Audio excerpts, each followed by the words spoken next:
Hey, good afternoon, Kate. We're near Hoover Beach right now, and it's so windy that I can just lean back, and the wind is keeping me standing up. But let's show you Lake Erie, because Lake Erie water levels have risen over 5 feet in 6 hours, and waves are crashing onto the shore right now still.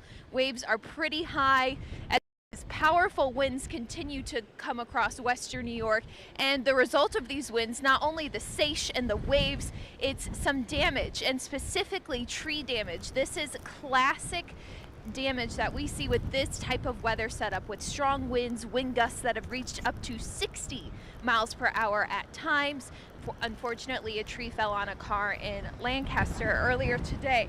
But every time a good wind speed picks up, you can probably hear it in the microphone, in my voice. Winds are howling right now along Lake Erie. Now again, the wind gusts have died down, but as you can see, the current speed still blowing pretty strong. So we're gonna send it back in the studio to you, and of course Maria's gonna update you on how this weather system is gonna evolve in a few moments, hopefully.